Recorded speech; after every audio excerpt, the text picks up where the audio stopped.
welcome back to Cliffieland. This is weekend country number 47 on our second attempt of cooking the food of every country in the world, and tonight we're up to the nation of Denmark. Denmark is the southernmost Scandinavian country. It is to the south of Norway and Sweden, and it is comprised of a peninsula and a whole bunch of islands, and its food is obviously very much like that of its neighbors Germany, Sweden, and Norway. It's very heavy in dairy. Seriously, you'll go through a whole bunch of cows and chickens to get through this dinner. Historically, its cuisine was very rustic, but as of late they've become quite the foodie experience. Though tonight we're going to try to be a little more traditional. And tonight we will be doing the same 4 dishes we tried last time, and those are Frikadeller, or Danish meatballs, Sol og Gudhjem, literally sun over Gudhjem, which is an open-faced smoked fish sandwich with a yolk on top, Dansk Kold Kartoffelsalat, which is a Danish cold potato salad, and Cremet Grønkål, or creamed kale. I apologize if those Danish pronunciations were a disaster. But the food wasn't, so let's see how it went 4 years ago when we tried this the first time.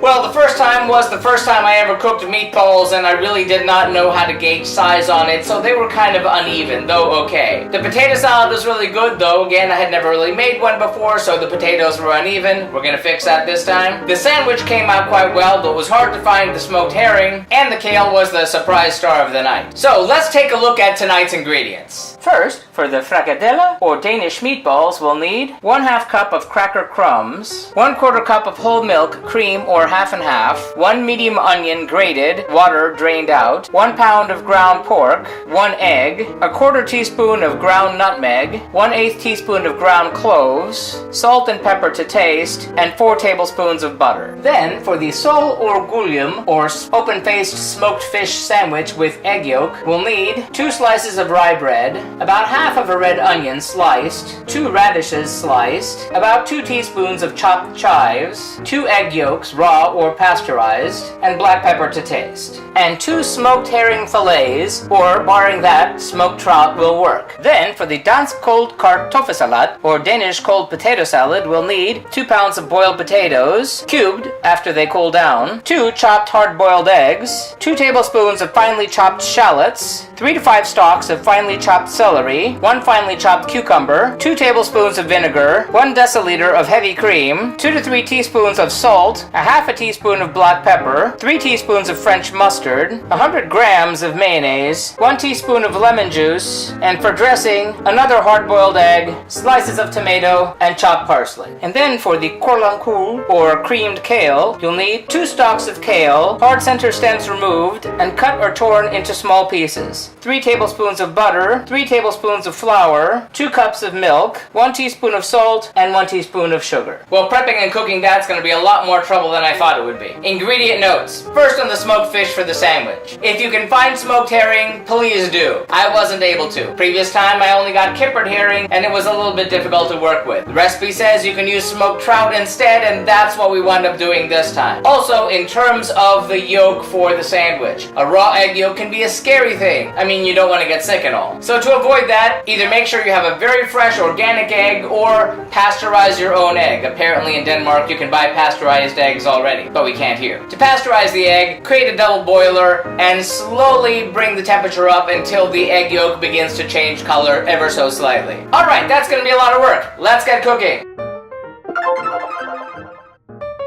In a large bowl, place the boiled cubed potatoes, chopped shallots, chopped hard-boiled eggs, chopped celery, and chopped cucumber. Separately, mix together the cream, vinegar, salt, and pepper, combine, and add to the bowl. Toss, let sit for 10 minutes, mix in the mayonnaise and mustard, mix well, cover and refrigerate for 1 hour. Remove from the refrigerator, add lemon juice, and if needed, salt, pepper, and or more cream. Transfer to the serving dish and dress with a sliced hard-boiled egg, tomato slices, and chopped parsley. In a bowl, mix the cream and cracker crumbs, add the grated onion, ground pork, egg, ground nutmeg, ground cloves, salt and pepper. Mix together well, cover and refrigerate for at least 30 minutes. Remove the meat from the refrigerator and using an ice cream scoop, form 2-inch meatballs. Melt the butter in a skillet over medium heat. Fry the meatballs in the butter in batches, flattening the meatballs slightly, and fry for about 5 minutes per side. Bring a pot of water to a boil, add the chopped kale, boil for 15 to 20 minutes until the kale is tender. In a saucepan, melt the butter over medium heat, and little by little stir in flour until creamy. Drain and stir in the kale, season with pepper if desired. Stir to combine, add salt and sugar. Stir and keep warm until dinner. Assemble the sandwiches on plates. Lay down the bread slices. Butter the bread slices generously. Plate the fillets on top. Place 1 to 2 red onion slices on top. Place a sliced radish on top. Place the egg yolks on top. Dress with chopped chives and season with pepper. Alongside the sandwiches, plate the meatballs. Plate the kale. Serve the potato salad family style and enjoy.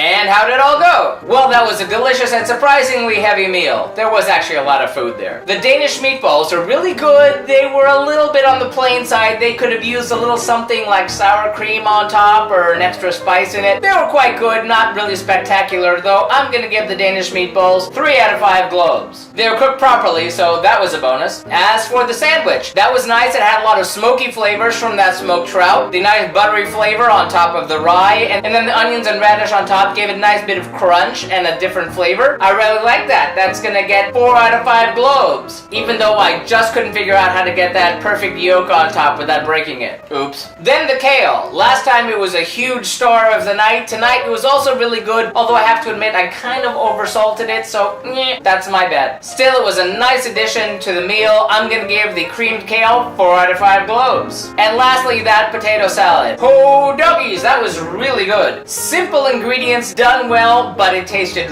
really great. The tomatoes and raw egg on top gave it just that little extra something. I'm gonna give the cold potato salad from Denmark 4 out of 5 globes. It was really good. So that does it for Denmark. Remember, if you'd like to see these streams live when they happen every Tuesday night, be sure to follow us on Periscope or Busker. Like and subscribe if you'd like to be advised when these videos are posted every Wednesday night. And if you have any thoughtful feelings or helpful comments about the food of Denmark or any of our future nations, feel free to sound off in the comments. Remember, links to the original recipes can be found in the About section. And tune in next week when we head back to Africa, a little corner in Northeast Africa if we're being specific, to get the food of Djibouti. Cue the puns! Thanks for watching and happy eating!